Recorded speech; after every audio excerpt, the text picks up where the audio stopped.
जय हिंद दोस्तों, नमस्कार। बात कर लेते हैं आज की दिन भर की सारी बड़ी खबरों की, जहां सबसे पहले आपको बताएंगे अब बहुत हो गया ईरान का ड्रामा, अमेरिका भी मानने को नहीं तैयार। अब जब लाख मनाने के बावजूद भी नहीं मान रहे दोस्तों हॉर्मुज पर ये देश, तो नेतन्याहू ने कर दी भारत की बहुत बड़ी मदद। आपको बताएंगे हॉर्मुज को बाईपास करने के लिए इजराइल ने तेज कर दिया भारत वाले कॉरिडोर पर काम हिचकिचा रहा सऊदी। ईरान और अमेरिका की निकाल दी हेगड़ी। दोस्तों बताएंगे कौन सा है ये कॉरिडोर, क्या अब नहीं है भारत को हॉर्मुज की आवश्यकता, क्या है जानकारी। तो वहीं ट्रंप ने भारत और चीन को बता दिया नर्क, जिसके बाद ईरान ने बचाव किया भारत का, कह दिया ऐसा बिल्कुल भी मत कह देना। बताएंगे ईरान ने भारत को लेकर कौन सी बात कह दी दोस्तों, जहां ट्रंप ने नर्क कहा तो अब ईरान ने क्या कहा, जानकर आप भी चौंकने वाले हैं। तो वहीं सबसे बड़ी खबर में बताएंगे अब पाकिस्तान की नेशनल तेल रिफाइनरी पर बहुत बड़ा हमला,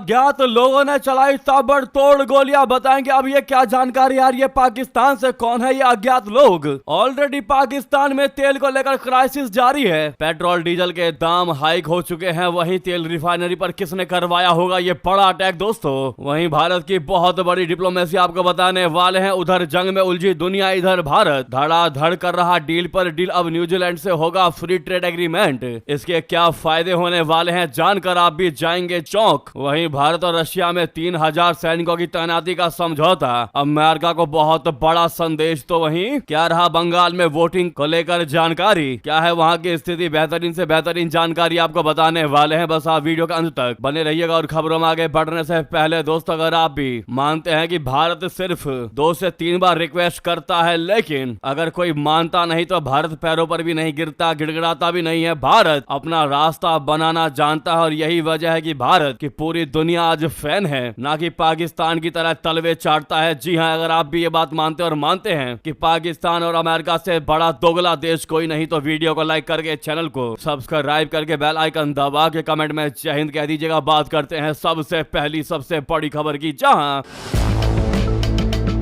इजरायली अधिकारियों ने पुष्टि की है कि वो India middle east economic corridor यानी आईमैक बोले तो IMEC का काम तेज करने के लिए कोशिशें शुरू कर दी है। इसका मकसद हॉर्मुज स्ट्रेट से ईरान के दबदबे को कम करना और एक बाईपास मार्ग तैयार करना है। ये गलियारा खाड़ी, जॉर्डन और इजराइल के रास्ते भारत को यूरोप से जोड़ेगा दोस्तों।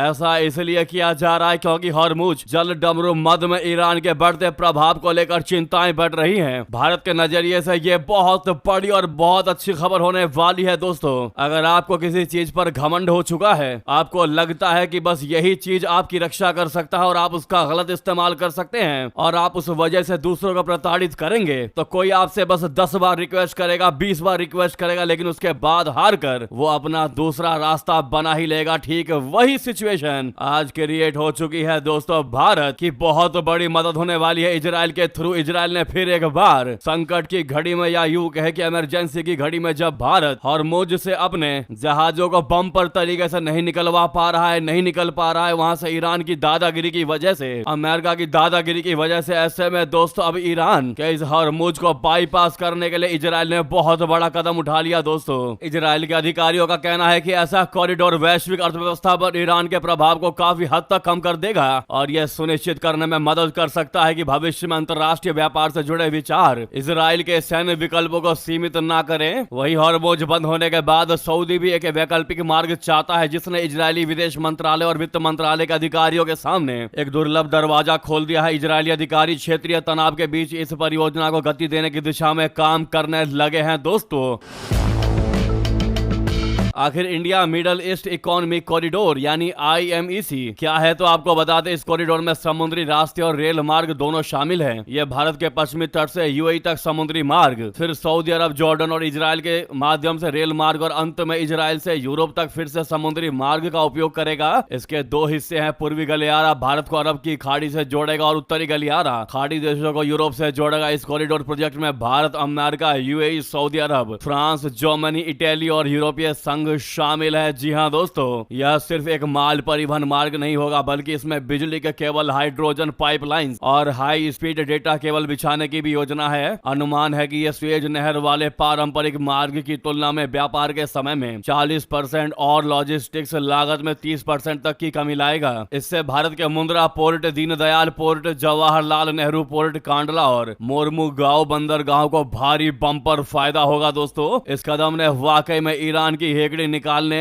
का प्लान तैयार कर लिया और भारत को भी इससे बम्पर फायदा होने वाला है। दोस्तों, एक बार फिर इजराइल संकट मोचन बनकर उतरता हुआ दिखाई दिया है। साथ ही साथ इस पर आपकी जो भी राय हो, आप क्या कहना चाहेंगे दोस्तों, आप जरूर भारी मात्रा में कमेंट करके बताइएगा। ऐसे में हॉर्मुज में ईरान की दादागिरी जरूर कम होगी। साथ ही साथ सामने लाइक का बटन, दोस्तों आपसे रिक्वेस्ट, अभी तक लाइक का बटन को नहीं दबाया तो सामने बटन इसको अवश्य दबाइएगा। तो वहीं आपको बता दे, ट्रंप ने भारत चीन को बता दिया नर्क, कहा प्रवासियों के परिजन छीन रहे अमेरिका का हक। तो वहीं भारत और चीन के सपोर्ट में आ गया ईरान, दिया ट्रंप को करारा जवाब। ट्रंप के नरक का गड्ढा वाले पोस्ट के बाद ईरान ने भारत और चीन का बचाव करते हुए सभ्यता का पालना कह दिया। बता दें, गुरुवार को ईरान ने भारत और चीन को सभ्यता के पालने कहा, जब अमेरिकी राष्ट्रपति डोनाल्ड ट्रंप ने एक टॉक शो का ट्रांसक्रिप्ट साझा किया, जिसमें इन दोनों एशियाई देशों को नरक के गड्ढे के रूप में संदर्भित किया। हैदराबाद स्थित ईरानी दूतावास ने एक्स पर लिखा कि चीन और भारत सभ्यता के उद्गम स्थल हैं। वास्तव में ये नरक स्थल वो जगह है जहां इसके युद्ध अपराधी राष्ट्रपति ने ईरान की सभ्यता को नष्ट करने की धमकी दी थी। ये उस समय के संदर्भ में था जब ट्रंप ने चेतावनी दी थी कि अगर ईरान अमेरिका द्वारा शुरू किए गए युद्ध को समाप्त करने और हॉर्मुज जल डमरू मद को फिर से खोलने की उनकी शर्तों को नहीं मानता है तो आज रात एक पूरी सभ्यता का अंत हो जाएगा। ट्रंप ने यह टिप्पणी तेहरान के लिए निर्धारित समय सीमा से पहले की थी। ईरान की हालिया प्रतिक्रिया तब आई जब ट्रंप ने माइकल सैवेज द्वारा होस्ट किए गए एक रूढ़िवादी टॉक शो का ट्रांसक्रिप्ट पोस्ट किया, जिसमें सैवेज अमेरिकी जन्मजात नागरिकता के खिलाफ बोल रहे थे। सैवेज ने कहा कि लोग कथित तौर पर गर्भावस्था के अंतिम चरण में अमेरिका पहुंचते हैं और अपने बच्चे के लिए स्वतः ही नागरिकता प्राप्त कर लेते हैं। बाद में भारत और चीन सहित अन्य देशों से परिवार के सदस्यों को लाते हैं। उन्होंने इन देशों को धरती पर एक और नरक बता दिया, जिसका जवाब दोस्तों ईरान ने दिया और सपोर्ट में आकर कहा कि भारत और चीन सभ्यता के पालने हैं, ना कि नरक का गड्ढा। आपकी इस पर क्या राय है दोस्तों? और ईरान द्वारा जो सैवेज रिप्लाई दिया गया दोस्तों, अगर आप इसका सपोर्ट करते हैं तो कमेंट में ईरान सेड वेल जरूर कहिएगा। वहीं बता दें, अब पाकिस्तान की नेशनल तेल रिफाइनरी पर बड़ा हमला, अज्ञात लोगों ने चलाई ताबड़तोड़ गोलियां। जी हां, पाकिस्तान की प्रमुख तेल कंपनी नेशनल रिफाइनरी लिमिटेड ने बुधवार को एक आधिकारिक बयान जारी कर बताया कि उनके दारी गवान प्लांट पर अज्ञात बंदूकधारियों द्वारा हमला किया गया है। यह घटना पाकिस्तान के अशांत प्रांत बलूचिस्तान के दक्षिण पश्चिमी हिस्से में स्थित दारी गवान साइट पर घटी। कंपनी द्वारा दी गई जानकारी के मुताबिक हमले के तुरंत बाद पाकिस्तानी सुरक्षा बल मौके पर पहुंच गए। उन्होंने तेजी से कार्रवाई करते हुए पूरी साइट और उसके आसपास के इलाके को अपने घेरे में ले लिया। इलाके को सुरक्षित करने के बाद सुरक्षा बलों द्वारा वहां व्यापक स्तर पर क्लियरेंस ऑपरेशन चलाया जा रहा है। इसका उद्देश्य यह सुनिश्चित करना है कि साइट के भीतर या आसपास कोई भी हमलावर छिपा ना हो और किसी भी प्रकार के विस्फोटक या खतरे को पूरे तरीके से नष्ट किया जा सके। खबर लिखे जाने तक हमलावरों की पहचान ना हो सकी है। साथ ही साथ अभी तक किसी भी विद्रोही या आतंकी समूह ने आधिकारिक तौर पर इस हमले की जिम्मेदारी नहीं ली है। जिन्हें नहीं पता नेशनल रिफाइनरी लिमिटेड क्या है, उनको बता दें, नेशनल रिफाइनरी लिमिटेड पाकिस्तान की प्रमुख तेल रिफाइनरी कंपनियों में से एक है। ये कच्चे तेल को प्रोसेस करके पेट्रोल, डीजल और अन्य ईंधन उत्पाद बनाती है। दारी गवान साइट कंपनी की महत्वपूर्ण सुविधाओं में से एक है, जहां तेल संबंधित कामकाज होता है। दोस्तों, बलूचिस्तान पाकिस्तान में सुरक्षा चुनौतियों से भरा हुआ इलाका है। यहाँ बलूच अलगाववादी संगठन अक्सर सरकारी और विदेशी निवेश वाली परियोजनाओं को निशाना बनाते हैं। अब ऐसे में इन अज्ञात लोगों ने ताबड़तोड़ गोलियां चलाई दोस्तों और पाकिस्तान की इस नेशनल तेल रिफाइनरी को बर्बाद कर दिया। हालांकि कौन थे ये अज्ञात लोग, अभी भी इसकी जानकारी सामने नहीं आ पाई है। साथ ही साथ आपको बता दें, उधर ईरान ने पाकिस्तान को फिर सिखाया सबक। आईएसआई के मोहरों की टीम, पूरी टीम को कर दिया खत्म। जी हां, ईरानी सुरक्षा बलों ने सिस्तान बलूचिस्तान प्रांत के रास के क्षेत्र में जैश अल अदल की एक ऑपरेशनल टीम को पूरे तरीके से नष्ट कर दिया, नेस्त नाबूद कर दिया। ये आतंकवादी पाकिस्तान की सीमा पार करके ईरान में घुसे थे। इस सैन्य कार्रवाई में कई आतंकवादी मारे गए हैं। बता दें कि ईरान इस आतंकी गुट को जैश अल जुल्म के नाम से बुलाता है। इस घटना ने एक बार फिर ईरान और पाकिस्तान के बीच चल रहे सीमा विवाद और आतंकी आतंकी गुटों को लेकर तनाव को सतह पर ला दिया है। ईरान की तस्नीम न्यूज एजेंसी की रिपोर्ट के मुताबिक आतंकवादियों का यह गुट पाकिस्तान की सीमा पार करके ईरान के सिस्तान बलूचिस्तान प्रांत के रास के इलाके में घुसपैठ कर रहा था। ईरानी इंटेलिजेंस और सुरक्षा बलों ने समय रहते इस घुसपैठ को भांप लिया और आतंकियों पर धावा बोल दिया, जिसमें कई आतंकी मौके पर ही ढेर हो गए। ईरान के इस्लामिक रिवॉल्यूशनरी गार्ड कॉर्प्स यानी IRGC का लंबे समय से यह आरोप रहा है कि जैश अल अदल एक स्वतंत्र आतंकी गुट नहीं है, बल्कि यह पाकिस्तान की खुफिया एजेंसी ISI की एक शाखा या मोहरे के रूप में काम करता है। दोस्तों, ऐसे में इनको बर्बाद कर दिया ईरान ने। पाकिस्तान के आतंकी संगठन जैश अल जुल्म की कुंडली निकाल कर ईरान ने इस पर कहर बरपा दिया। तो वहीं आपको बता दो, उधर जंग में उलझी दुनिया, इधर भारत धड़ाधड़ कर रहा डील। अब न्यूजीलैंड से होगा फ्री ट्रेड एग्रीमेंट। दोस्तों, एक तरफ मिडल ईस्ट में चल रही जंग से पूरी दुनिया परेशान है, तेल गैस की सप्लाई ठप पड़ी है, महंगाई बढ़ रही है। दूसरी तरफ भारत इस पूरे घटनाक्रम के बीच अपने व्यापार को बढ़ावा देने के प्रयास में जुटा है। हाल ही में साउथ कोरिया के राष्ट्रपति भारत दौरे पर आए और दोनों देशों के बीच कई समझौते हुए। इसके बाद रक्षा मंत्री राजनाथ सिंह जी ने जर्मनी जाकर डील साइन की। इससे पहले यूरोपियन यूनियन से भारत की मेगा डील हो चुकी है और अमेरिका से भी बातचीत अंतिम दौर में है। इस बीच न्यूजीलैंड के साथ ट्रेड पैक्ट का इंतजार खत्म हो गया है। भारत और न्यूजीलैंड के बीच सोमवार बोले तो 27 अप्रैल को फ्री ट्रेड एग्रीमेंट पर साइन होने जा रहे हैं। दोनों देशों के रिश्तों में ये एक ऐतिहासिक मोड़ है, क्योंकि इस एग्रीमेंट का लंबे समय से इंतजार था। व्यापार के रास्ते खुलने से जहां न्यूजीलैंड के सामान को भारतीय बाजार मिलेगा, वहीं भारत को भी इससे कई तरह के लाभ पहुंचेंगे।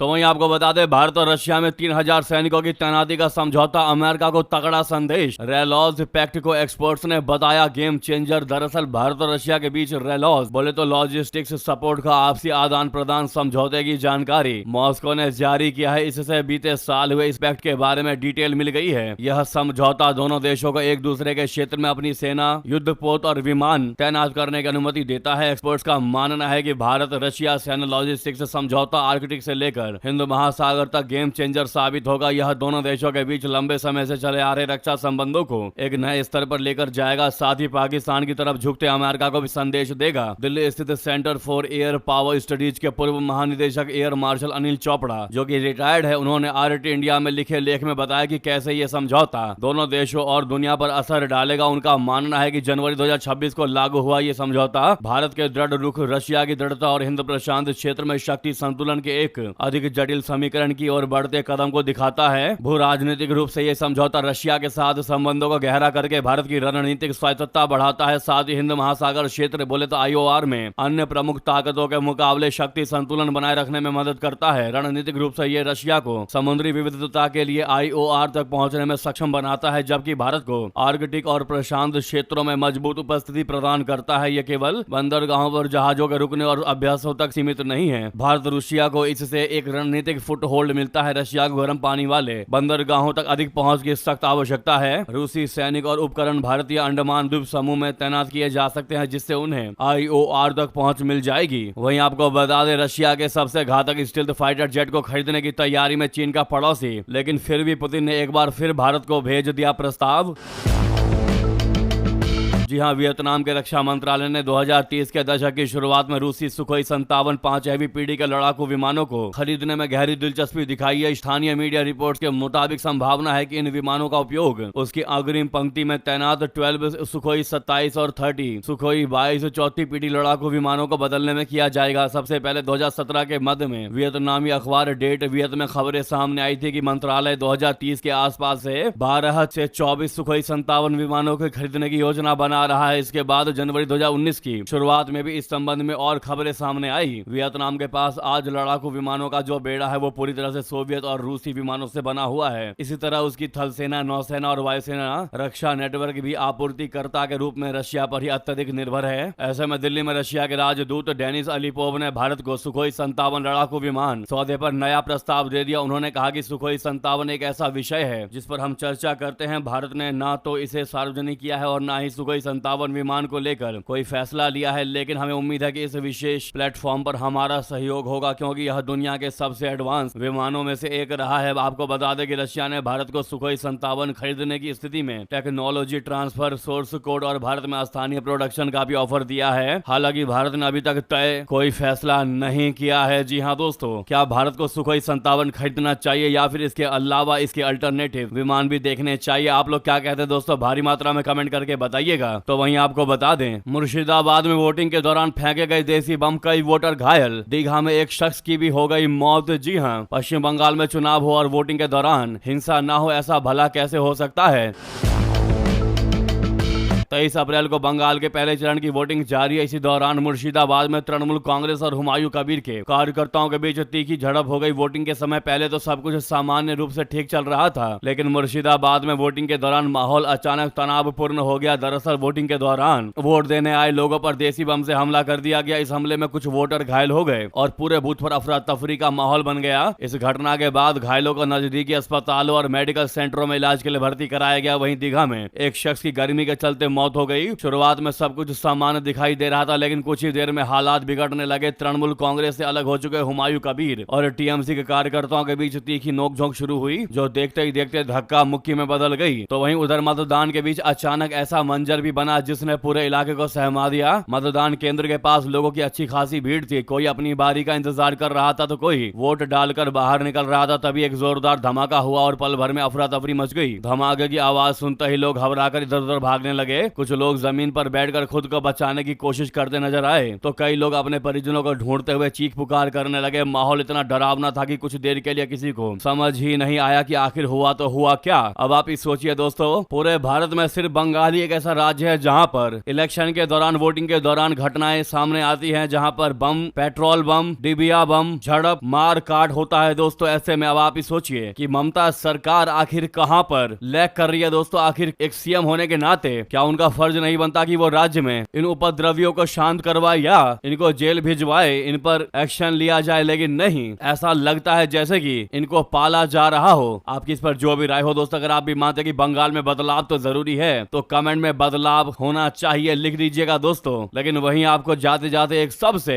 एक्सक्लूसिव खबर बता दे। जस्ट अभी अभी खबर सामने आई है कि जो ट्रंप ने भारत और चीन को कहा था नरक का गड्ढा, फिर ईरान ने तगड़ा जवाब दिया ट्रंप को कि भारत और चीन सभ्यता के पालने हैं ना कि नरक के गड्ढे। अब दोस्तों फिर ट्रंप ने भी बयान दे दिया। अब ट्रंप ने इंग्लिश में कह दिया है कि India is a great country with a very good friends of mine at the top. यानी कि दोस्तों ट्रंप को पता चल गया कि भैया अगर अमेरिका से भारत रूठ गया तो तुम्हारा कल्याण पक्का है। ऐसे में अपनी बात को वापस लेते हुए ट्रंप ने कह दिया कि भारत बहुत अच्छा देश है, महान देश है, जिसका दोस्त सबसे टॉप पर है। जी हाँ, जो कि मेरा दोस्त है, यानी प्रधानमंत्री नरेंद्र मोदी जी को लेकर भी दोनों बातें कह डाली। दोस्तों भारत को ग्रेट भी बता दिया और प्रधानमंत्री नरेंद्र मोदी जी को सबसे टॉप पर मेरा दोस्त भी बता दिया। अब आप ही देखिए दोस्तों, ट्रंप ने घंटा भी नहीं लगाया और उसको रियलाइज हो गया कि भारत क्या चीज है। उसने चीन का नाम नहीं लिया, लेकिन अपोलोजाइज में भारत का नाम लेकर भारत को अच्छा बता दिया। इस पर आपकी जो भी राय हो, यही है भारत की ताकत। ऐसे में दोस्तों लगे तो वीडियो को लाइक करके, चैनल को सब्सक्राइब करके, बेल आइकन दबा के कमेंट में जय हिंद के साथ साथ जहां पर भी आपका ग्रुप हो दोस्तों, दोस्तों फेसबुक एक्स पर इस वीडियो को जितना ज्यादा हो सके शेयर कर दीजिएगा। मिलता है अगली बड़ी खबर में। बहुत बहुत धन्यवाद, बहुत बहुत आभार। जय हिंद, जय भारत।